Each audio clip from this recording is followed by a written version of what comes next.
Slovenská numizmatická spoločnosť, pobočka Humenné a všetci tí, ktorí zbierajú či už známky, medaily, bankovky, mince alebo iné zaujímavé veci, sa v sobotu stretli na akcii nazvanej Predvianočné hobby.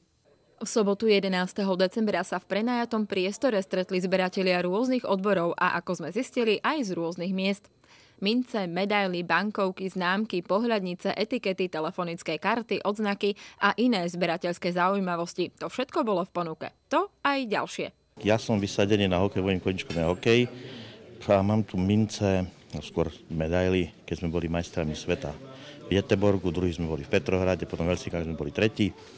A mám tu medailičky, prípadne tu je ešte sada obehových mincí s autogramami jednotlivých hokejistov. Bondru, Pucher, Hanzuš, Staňa,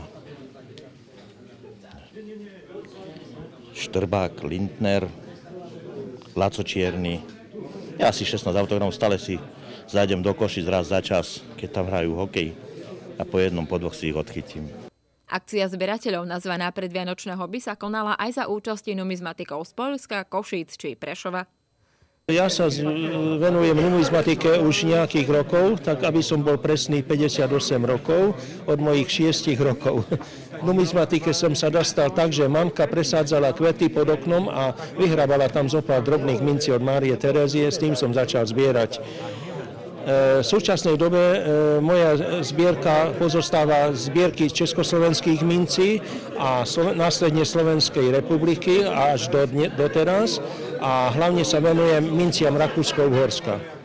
Čo považujete vo svojej zbierke za to najcennejšie, či už po tej finančnej stránke, alebo pre vás ako osobnostne? Pre mňa každá minca, ktorú nemám v zbierke a je z mojej oblasti, je pre mňa vzácna. No. A že aká ktorá minca je najdrahšia, to pre mňa je rovnako vzácna každá jedna minca. Na takýchto burzách sa obohacujú aj samotní zberatelia.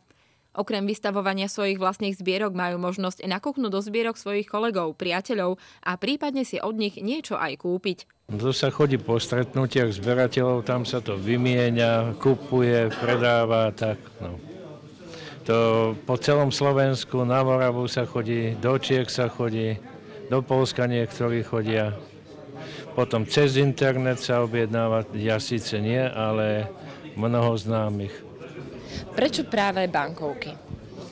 Tak bankovka, každá bankovka je určitý umelecký objekt, znázorňuje svoju krajinu, svoje spôsoby. Je to čo pozrieť. Existujú celoslovenské stretnutia zberateľov, numizmatické aukcie a takéhoto vášnivého zberateľa často zasobujú ďalšími kúskami do zbierky aj rodina či priatelia, keďže pre neho samotného je vzácna minca či medaila tým najlepším darčekom. Zaujímavé je, že takmer všetci zberatelia boli muži, akurát jedna vnučka zastupovala svojho detka, avšak aj medzi zvedavcami prevažovali muži. Našli ste dnes niečo aj zaujímavé? Áno, našiel. Prezraďte nám, čo to bolo? 5 koruny z 81. a z 82. roku.